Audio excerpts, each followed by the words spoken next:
ಏನಿಲ್ಲಪ್ಪ ಮನ್ಯಾಗ ಭಾಳ ತೊಂದರೆ ಐತೆಪ್ಪ. ಎಲ್ಲ ನನ್ನ ತಾಯಿ ಪುಣ್ಯದಿಂದ ಎಲ್ಲರೂ ಆರಾಮದೇವಪ್ಪ. ಎಲ್ಲರಿಗೂ ಸುಖನೂ ಕೊಡಾಕ್ತಾಳಲ್ಲಪ್ಪ, ಉದ್ಧಾರ ಮಾಡಾಕ್ತಾಳೆ ತಾಯಿ. ಆಕೆ ಅಂತಿಂತಾಕೆ ಅಲ್ಲೇಪ್ಪ ಆಕೆ ಎಲ್ಲರಿಗೂ ಜಗತ್ತಿಗೂ ಒಳ್ಳೇದು ಮಾಡುವಾಕೆಪ್ಪ ಆಕೆ. ಅಂಥ ಬುದ್ಧಿ ಅದು ಮಾಡಕಿ ಯಂತ್ರ ಮಂತ್ರ ಮಾಡುವಾಕೆ ಅಲ್ಲಪ್ಪ ಆಕೆ, ಜಗತ್ತಿಗೂ ಉದ್ಧಾರ ಮಾಡುವಾಕೆಪ್ಪ.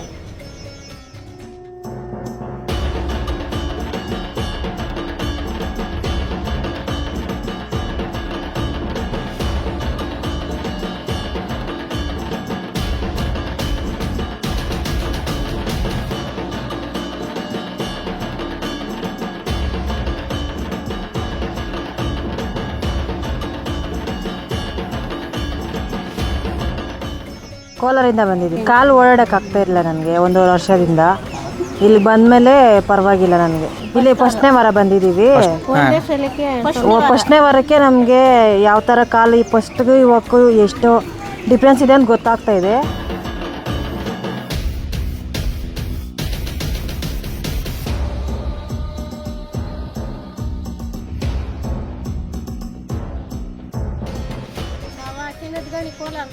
ಬೆನ್ನಲ್ಲಿ ನೋವಿತ್ತು, ಇಲ್ಲಿ ಗಡ್ಡೆ ಕಟ್ಕೊಂಡಿತ್ತು. ಒಂದ್ಸಲಿ ಬಂದು ನೋಡಿದ್ವಿ, ಅದು ವಾಸಿ ಆಯಿತು. ಮತ್ತೆ ಒಂದು 28 ಜನ ಕರ್ಕೊಂಬಂದೆ. ಏನೋ ಎಲ್ಲ ಈ ದೇವರು ಪವಾಡ ಸ್ವಾಮಿ. ನಾನು ಬೇರೆ ಕಡೆ ಎಲ್ಲೆಲ್ಲ ತೋರಿಸಿದ್ನಿ, ಆಪ್ರೇಷನ್ ಮಾಡಬೇಕು ಅಂತಿದ್ರು. ನಾನು ಆಮೇಲೆ ಏನು ಮಾಡಿಸಿರೋ ಡೈಲಿ ಮಾತ್ರೆ ನುಂಗ್ಕೊಂಡು ಕಾಲು ಹಾಕ್ಕೊಳ್ತಾ ಇದ್ದೆ. ಇಲ್ಲಿಗೆ ಬಂದು ನಾನು ಒಂದು ಮಾತ್ರೆ ಕೂಡ ನುಂಗಿಲ್ಲ.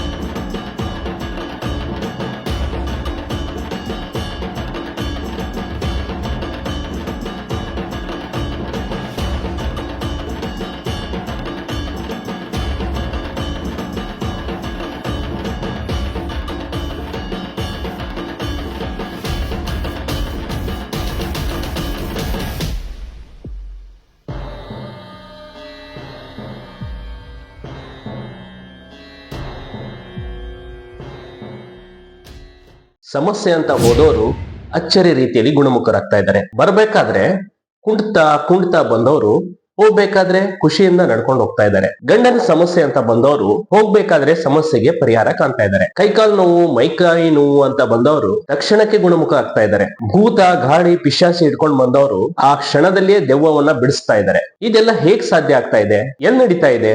ಇಂಥದೊಂದು ಅಚ್ಚರಿಗೆ ಕಾರಣವಾಗಿರೋದು ಆ ತಾಯಿಯ ಸನ್ನಿಧಿಯಲ್ಲಿ ಯಾರೆಲ್ಲ ಬರ್ತಾ ಇದ್ದಾರೆ, ಪರಿಹಾರನ ಕಾಣ್ತಾ ಇದ್ದಾರೆ. ಇದು ಈಗಿಂದಲ್ಲ, ಕಳೆದ 1 ವರ್ಷದಿಂದ ಇಲ್ಲಿ ಬಂದವರು ಬಹುತೇಕ ಜನರು ಗುಣಮುಖರಾಗಿದ್ದಾರೆ. ಈ ಮಠದ ಬಗ್ಗೆ ಅಪಪ್ರಚಾರ ಕೂಡ ಮಾಡ್ಲಾಯ್ತು. ಆ ಸ್ವಾಮಿಗಳ ಬಗ್ಗೆನೂ ಅಪಪ್ರಚಾರ ಕೆಲವೊಬ್ರು ಮಾಡಿದ್ರು. ಆದ್ರೆ ಗುಣಮುಖ ಆದವ್ರಿಗೆ ಗೊತ್ತು ಅಲ್ಲಿಗೆ ಯಾಕೆ ಹೋದ್ವಿ, ಹೆಂಗ್ ಗುಣಮುಖ ಆದ್ವಿ. ಎಲ್ರು ಇವತ್ತು ಆ ಮಠದ ಬಗ್ಗೆ ಮಾತಾಡ್ತಾ ಇದ್ದಾರೆ. ಆ ಮಠದಲ್ಲಿ ಕೇವಲ ಸಾಮಾನ್ಯ ಜನರಲ್ಲ, ದೊಡ್ಡ ದೊಡ್ಡ ಅಧಿಕಾರಿಗಳು ಬರ್ತಾ ಇದ್ದಾರೆ, ಹಿರಿಯರು ಬರ್ತಾ ಇದ್ದಾರೆ, ರಾಜಕಾರಣಿಗಳು ಬರ್ತಾ ಇದ್ದಾರೆ, ಎಲ್ರೂ ಬರ್ತಾ ಇದ್ದಾರೆ. ಹಾಗಾದ್ರೆ ಅಲ್ಲಿ ಪವಾಡ ಇಲ್ಲ ಅಂದ್ರೆ ಅವ್ರು ಯಾಕೆ ಅಲ್ಲಿ ಹೋಗ್ತಾ ಇದ್ರು? ಇದು ಮಾತ್ರ ನಿಮಗೆ ಗೊತ್ತಾಗ್ತಾ ಇಲ್ಲ. ಹಾಗಾದ್ರೆ ಏನ್ ನಡೀತಾ ಇದೆ? ಆ ಮಠ ಇರೋದೆಲ್ಲಿ? ಸರ್ವ ಕಾಯಿಲೆಗಳು ವಾಸಿ ಆಗ್ತಾ ಇರುವ ಮಠ ಆದ್ರೂ ಯಾವುದು? ಇದ್ರ ಹಿಂದಿರುವ ಆ ಶಕ್ತಿ ಏನು? ಆ ಎಲ್ಲದರ ಮಾಹಿತಿಯನ್ನ ಇಂದಿನ ಎಪಿಸೋಡ್ ಅಲ್ಲಿ ನಾನು ನಿಮ್ಗೆ ಕೊಡ್ತೀನಿ.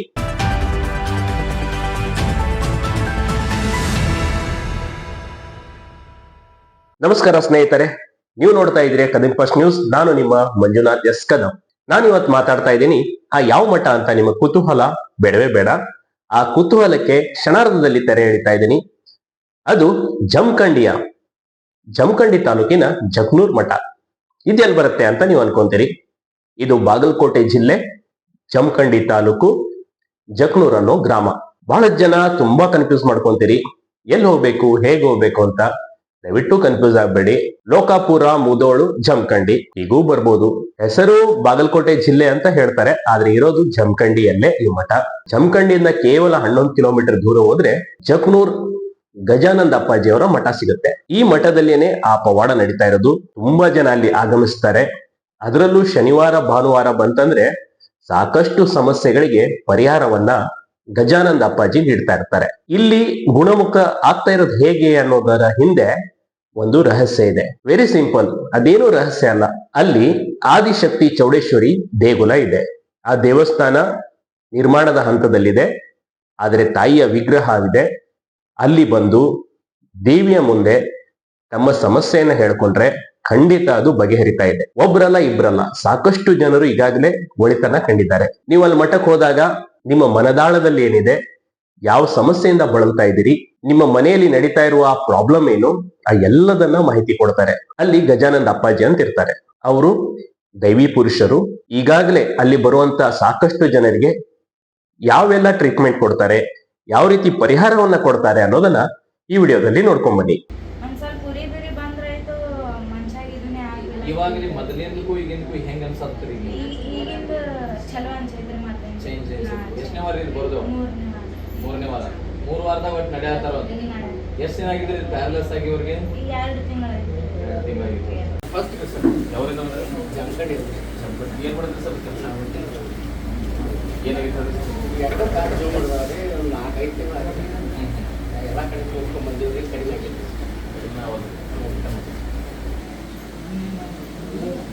ಈಗ ನೋಡ್ರಿ ಎದ್ದು ನೋಡ್ರಿ ಯಾರ ಕಾಲು ವಾಚಾಗಲ್ಲ ನೋಡ್ರಿ. ಎರಡು ವಜ್ರ ಇವಾಗ ಏನು ಅನ್ಸ್ತದೆ?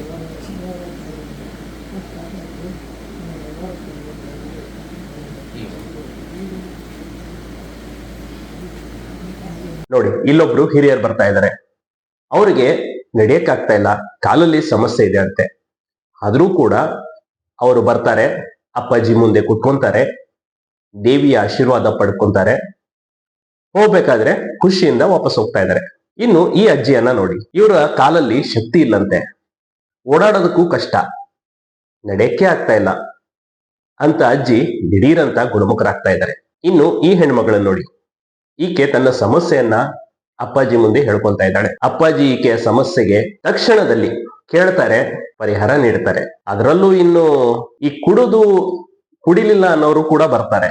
ಅವ್ರಿಗೆ ಯಾವ ರೀತಿ ಅಪ್ಪಾಜಿ ತರಾಟೆಗೆ ತಗೊಂಡ್ರು ಅನ್ನೋದನ್ನ ಈ ವಿಡಿಯೋದಲ್ಲೂ ಕೂಡ ನೋಡ್ಕೊಂಡ್ ಬನ್ನಿ. ನೀವ್ ತಗೋದ್ರಿ ಪ್ರಸಾದ್ ಅಂತ?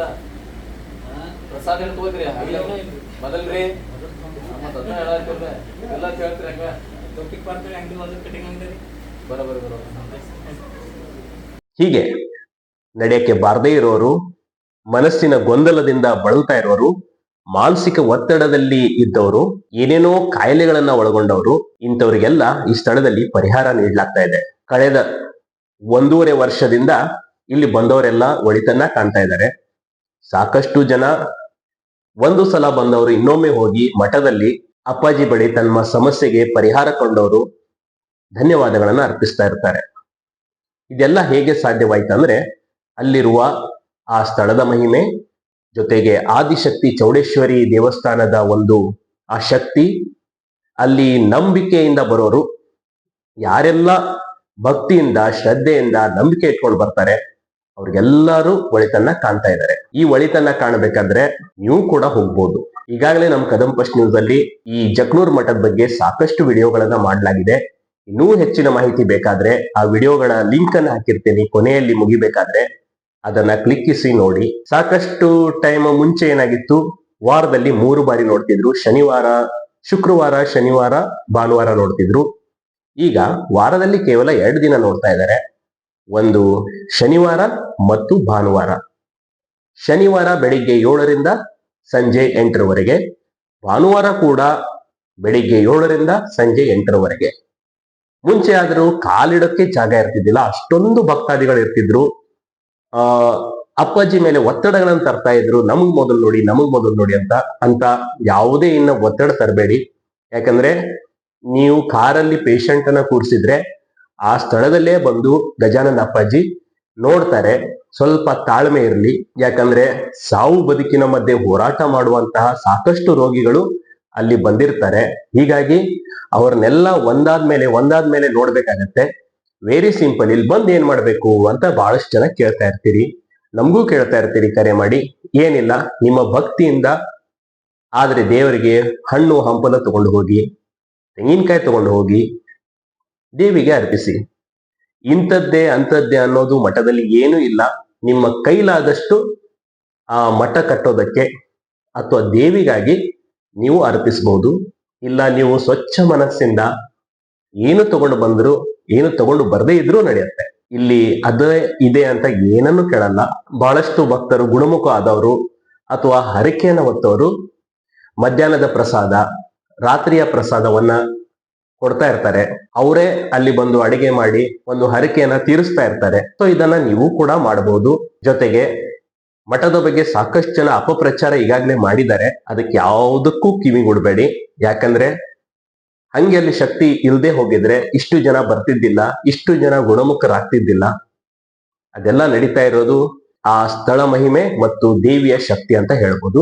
ಈ ಸಮಸ್ಯೆಗೆ ಗಜಾನನ್ ಅಪ್ಪಾಜಿ ಅವರು ಕೂಡ ಅದನ್ನ ಬಗೆಹರಿಸ್ತಾ ಇದ್ದಾರೆ. ದೇವಿಯ ಆಶೀರ್ವಾದ, ದೇವಿಯ ವಾಣಿಯಂತೆ ಭಕ್ತರಿಗೆ ಸಹಾಯ ಮಾಡ್ತಾ ಇದ್ದಾರೆ. ಇನ್ನು ನೀವು ಬಹಳಷ್ಟು ಜನಕ್ಕೆ ಬೇರೆ ದಿನ ನೋಡಲ್ವಾ ಅಂತ ಒಂದು ಪ್ರಶ್ನೆ ಇರುತ್ತೆ. ಇಲ್ಲ, ಅವರು ಬೇರೆ ಕಾರ್ಯಕ್ರಮದಲ್ಲಿ ಇರೋದ್ರಿಂದ ನೋಡಕ್ಕಾಗಲ್ಲ. ಅವರು ಶನಿವಾರ ಭಾನುವಾರ ಮಾತ್ರ ಭಕ್ತರಿಗೆ ನೋಡ್ತಾರೆ. ಇನ್ನು ಯಾವ ರೀತಿ ಬರಬೇಕು ಏನೆಲ್ಲ ಅಂತ ಹೇಳ್ತೀರಿ. ನಿಮ್ ಮತ್ತೆ ಹೇಳ್ತಾ ಇದ್ದೀನಿ, ನೇರವಾಗಿ ಜಮಖಂಡಿಗೆ ಬನ್ನಿ. ಜಮಖಂಡಿಯ ಟಿಪ್ಪು ಸುಲ್ತಾನ್ ಸರ್ಕಲ್ ಇಳ್ಕೊಳ್ಳಿ. ಅಲ್ಲಿಂದ ಜಕನೂರು ಗ್ರಾಮ ಅಂತ ಹೇಳಿ ಗಜಾನನ್ ಅಪ್ಪಾಜಿ ಅವರ ಹೊಸ ಮಠ ಅಂತಾನು ಹೇಳ್ಬೋದು, ಅಥವಾ ಆದಿಶಕ್ತಿ ಚೌಡೇಶ್ವರಿ ದೇವಸ್ಥಾನ ಅಂತ ಕೂಡ ನೀವು ಹೇಳ್ಬೋದು. ಯಾರು ಬೇಕಾದ್ರೂ ನಿಮ್ಮನ್ನ ಕರ್ಕೊಂಡು ಬಿಡ್ತಾರೆ. ಟಿಪ್ಪು ಸುಲ್ತಾನ್ ಸರ್ಕಲ್ ಬಂದ್ರೆ ಸಾಕಷ್ಟು ಆಟೋಗಳ ವ್ಯವಸ್ಥೆ ಇರುತ್ತೆ, ಬಸ್ ವ್ಯವಸ್ಥೆ ಇರುತ್ತೆ. ಬಸ್ಗಿಂದ ಆಟೋಗಳು ತುಂಬಾ ಬರ್ತವೆ, ಅದನ್ನ ನೀವು ಏರ್ಬೋದು. ಶೇರಿಂಗ್ ಆಟೋ ಆದ್ರೆ 30 ರೂಪಾಯಿ ತಗೊಂತಾರೆ. ನೀವು ಬಸ್ ಸ್ಟ್ಯಾಂಡ್ ದಿಂದ ಬರ್ತೀರಾ ಅಂದ್ರೆ 150 ರೂಪಾಯಿ ತಗೊಂತಾರೆ. ಹೀಗಾಗಿ ಶೇರಿಂಗ್ ಆಟೋದಿಂದ ಬನ್ನಿ. ಆಮೇಲೆ ಬೆಂಗಳೂರಿಂದ ಬರೋರಿಗೆ ಸಾಯಂಕಾಲ ಮೆಜೆಸ್ಟಿಕ್ ಇಂದ 5 ಗಂಟೆಗೆ ಡೈರೆಕ್ಟ್ ಜಮಖಂಡಿ ಬಸ್ ಇದೆ, ಅಲ್ಲಿಂದ ನೀವು ಬರ್ಬೋದು. ಅಥವಾ ಟ್ರೈನ್ ಮೂಲಕ ಬರ್ತೀರಂದ್ರೆ ಬಾಗಲಕೋಟೆಗೆ ಬಂದು ಅಲ್ಲಿಂದ ಮತ್ತೆ ಬಸ್ ಸ್ಟ್ಯಾಂಡ್ ರೈಲ್ವೆ ಸ್ಟೇಷನ್ ಮುಂದಿಂದ ನೇರವಾಗಿ ಜಮಖಂಡಿ ಬಸ್ ಇದೆ, ಅದನ್ನ ಏರ್ಬೋದು. ಯಾಕಂದ್ರೆ ಜಮಖಂಡಿಗೆ ರೈಲ್ವೆ ಇಲ್ಲ, ಹೀಗಾಗಿ ನೀವು ಬಾಗಲಕೋಟೆಯಿಂದ ಬರ್ಬೋದು. ಬಿಜಾಪುರಿಂದ ಬರ್ಬೋದು. ಈ ಕಡೆ ಮುದೋಳು ಇಂದನೂ ಬರ್ಬೋದು. ಸರ್ವ ದಿಕ್ಕುಗಳಿಂದನೂ ನಿಮ್ಗೆ ಜಮಖಂಡಿಗೆ ಬರಕ್ಕೆ ಸಾಕಷ್ಟು ಬಸ್ಗಳ ವ್ಯವಸ್ಥೆ ಇದೆ. ಆದ್ರೆ ಜಕನೂರಲ್ಲಿ ಬಂದು ನೀವು ಸ್ಟೇ ಮಾಡ್ತೀರಾ ಅಂದ್ರೆ ಆಗಲ್ಲ. ಹೀಗಾಗಿ ನೀವು ಜಮಖಂಡಿಯಲ್ಲಿ ರೂಮು ಅದು ಇದು ಅವೈಲೇಬಲ್ ಇರ್ತವೆ, ಅಲ್ಲಿ ಇದ್ದು ಬೆಳಿಗ್ಗೆ ಎದ್ದು ಬನ್ನಿ. ಶನಿವಾರ ಭಾನುವಾರ 2 ದಿನ ನೋಡೋದು. ಇಂಥದ್ದೇ ಅಂತದ್ದೇ ಅಂತಿಲ್ಲ, ಎಲ್ಲಾ ಸಮಸ್ಯೆಗಳಿಗೂ ನೋಡ್ತಾರೆ. ಆಗೋದಾದ್ರೆ ಆಗತ್ತೆ ಅಂತ ಹೇಳ್ತಾರೆ, ಇಲ್ಲ ಅಂದ್ರೆ ಇಲ್ಲ ಅಂತ ಹೇಳ್ತಾರೆ. ಇನ್ನೊಂದು, ಹುಟ್ಟಿದಾಗಿಂದಲೂ ಏನಾದ್ರೂ ಸಮಸ್ಯೆ ಇದ್ರೆ ಖಂಡಿತ ಬಗೆಹರಿಯಲ್ಲ. ಏನಾದ್ರೂ ಆ ಸಮಸ್ಯೆ ಮಧ್ಯಂತರ ಬಂದಿದ್ರೆ ಅದು ಖಂಡಿತ ಬಗೆಹರಿಯುತ್ತೆ. ಹೀಗಾಗಿ ನಂಬಿಕೆಯೇ ದೇವರು ಅಂತಾರಲ್ಲ, ಅಷ್ಟೇ. ನಂಬಿಕೆ ಇಟ್ಕೊಂಡು ಬಂದದ್ದು ಯಾವತ್ತೂ ಸುಳ್ಳಾಗಲ್ಲ.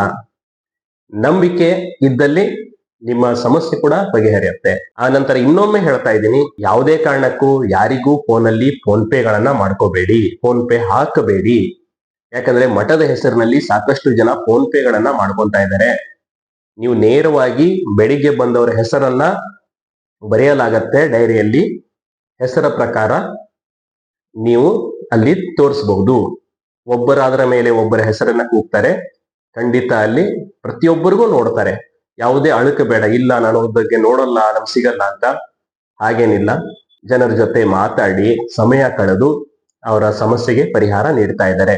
ಆನಂತರ ಇನ್ನೊಂದು ವಿಷಯನ ಕ್ಲಿಯರ್ ಮಾಡ್ತೀನಿ. ಖಂಡಿತ ನಿಮ್ಗೆ ಏನಾದ್ರೂ ನಂಬಿಕೆ ಇದ್ರೆ ಮಾತ್ರ ಹೋಗಿ, ನಂಬಿಕೆ ಇಲ್ಲದಿದ್ರೆ ದಯಮಾಡಿ ಅಲ್ಲಿ ಹೋಗೋಕೆ ಹೋಗ್ಬೇಡಿ. ನಂಬಿಕೆ ಇದ್ದಲ್ಲಿ ಮಾತ್ರ ಒಂದು ಪರಿಹಾರ ಇರುತ್ತೆ. ಅಪನಂಬಿಕೆ ಇಟ್ಕೊಂಡು ನೀವು ಬರ್ತೀರಾ ಅಂದ್ರೆ ಖಂಡಿತ ಹೋಗ್ಲಿಕ್ಕೆ ಹೋಗ್ಬೇಡಿ. ನೋಡಿ, ಯಾರು ಹೋಗ್ತೀರಾ, ಯಾರಿಗೆಲ್ಲ ಹೋಗ್ಬೇಕನ್ಸತ್ತೆ, ಖಂಡಿತ ಶನಿವಾರ ಭಾನುವಾರ ಹೋಗಿ ಬನ್ನಿ. ಗಜಾನನ್ ಅಪ್ಪಾಜಿ ಅವೈಲೇಬಲ್ ಇರ್ತಾರೆ. ಜೊತೆಗೆ ಸ್ಕ್ರೀನ್ ಅಲ್ಲಿ ಕಾಣ್ತಾ ಇರುವ ಈ ನಂಬರ್ಗಳಿಗೆ ಕಾಲ್ ಮಾಡಿ. ಬಹಳ ಜನ ಚಾನಲ್ಗೆ ಕಾಲ್ ಮಾಡ್ತಾ ಇದ್ದೀರಾ. ನಮ್ಮ ಚಾನಲ್ ನಂಬರ್ಗೆ ಕಾಲ್ ಮಾಡೋಕ್ಕಿಂತ ಅಲ್ಲಿ ಏನ್ ನೀವು ಡಿಸ್ಪ್ಲೇ ನೋಡ್ತಾ ಇದ್ರಿ ಆ ನಂಬರ್ಗಳಿಗೆ ಕಾಲ್ ಮಾಡಿ. ಖಂಡಿತ ಗಜಾನಂದ ಅಪ್ಪಾಜಿ ನಿಮ್ಗೆ ಲಭ್ಯ ಇರ್ತಾರೆ, ನೋಡ್ತಾರೆ. ಅಲ್ಲಿ ಆದಿಶಕ್ತಿ ಚೌಡೇಶ್ವರಿ ದೇವಸ್ಥಾನ ಇದೆ. ನೀವು ನಂಬಿಕೆ ಇಟ್ಕೊಂಡು ಪೂಜೆ ಮಾಡಿದ್ರೆ, ನಂಬಿಕೆ ಇಟ್ಕೊಂಡು ಹೋದ್ರೆ ಖಂಡಿತ ಅಲ್ಲಿ 2-3 ಸಲ ಬರಕ್ ಹೇಳ್ತಾರೆ. ಯಾಕಂದ್ರೆ ಹಂತವಾಗಿ ನಿಮ್ಮ ಸಮಸ್ಯೆ ದೂರವಾಗುತ್ತೆ. ನಂಬೋದು ಬಿಡೋದು ನಿಮ್ಗೆ ಬಿಟ್ಟ ವಿಚಾರ. ನಾವ್ ಹೇಳಿದ್ವಿ, ನಾವು ತೋರಿಸಿದ್ವಿ ಅಂತ ಹೋಗ್ಬೇಡಿ. ನಿಮ್ಗೆ ಅಲ್ಲಿ ಏನ್ ಅನ್ಸುತ್ತೆ? ಯಾಕಂದ್ರೆ ಇಷ್ಟೆಲ್ಲ ಜನ ಮಾತಾಡ್ತಾ ಇರೋದು ಹಾಗಾದ್ರೆ ಸುಳ್ಳಾಗ್ಬೇಕಾಗಿತ್ತಲ್ವಾ? ಅವ್ರಿಗೆಲ್ಲ ಪರಿಹಾರ ಆಗಿದೆ ಅಂತ ಈ ರೀತಿ ಹೇಳ್ತಾ ಇರೋದಲ್ವಾ? ಇದನ್ನ ನಿಮ್ ಗಮನದಲ್ಲಿ ಇಟ್ಕೊಡಿ.